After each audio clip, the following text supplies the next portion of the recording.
was a hairdresser, now Starly does amazing stuff, and I don't have to do that. But when I was a hairdresser, it really discouraged me if somebody didn't have their appointment. You know, you'd set it up, and especially if it was somebody you were really looking forward to being with, you know, and then they didn't come, and you had that time set aside. Well, God has appointments set aside for us, and He blesses. He has a blessing on that appointed time. So if we align with Him and that appointed time, we enter into an amazing blessing.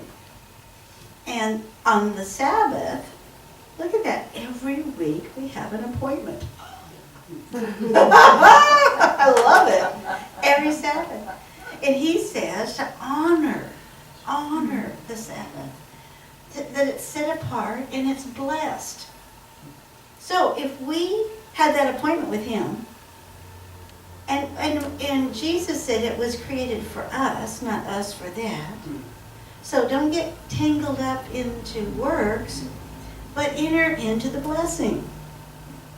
And so I remember after a trip to, I think it might have been after India one time, or Indonesia, I was so spent because I think it was Indonesia when I went there, and we started like at 5 in the morning, and we had to be on the bus at 5, and we traveled a couple hours to get to this conference, and there was 10,000 people, and we had thousands of widows that needed prayer for, and we would minister all day long, and we'd get on the bus about midnight, and then we'd travel back to the hotel, get in bed about 1, and be back up at 4, and then we'd try to rest in between sessions, and stand for hours praying for people.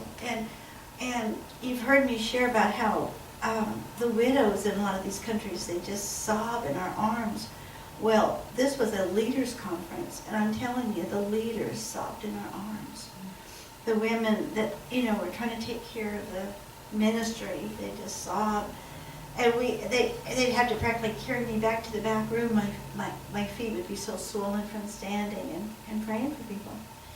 So but one of the things we did, before we had this meeting with 10,000, we gathered the widows, and we gathered 1,000 widows from Indonesia. Now, Indonesia has the highest percentage of Muslims in the world.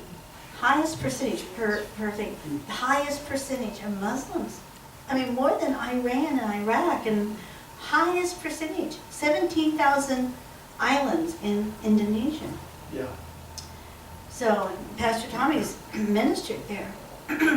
So can you imagine if God hears the cry of the widow, and He will establish the borders or territory of the widow, and we gather 1,000 widows before this conference, before all these leaders from the United States have come in to speak, we go ahead of time.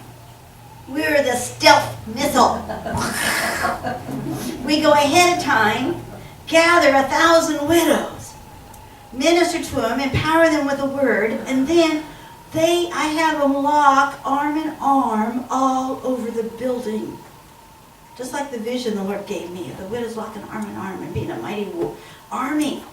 And we declare Jesus Christ as Lord over Indonesia.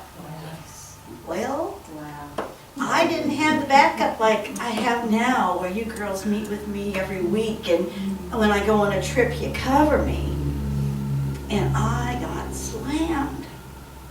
You know, we're declaring Jesus Christ as Lord over Indonesia, and I'm not having the backup. Praise God. So I got home, and my body just started shutting down. It felt like all my organs, everything was shutting down. I could just get up from the bed, use the restroom, go plop in a chair in the living room, go to bed. That's all I did. They had to bring my meals to me. I couldn't even function. And the Lord said, if you start honoring the Sabbath and entering into my blessing, I'll restore your life.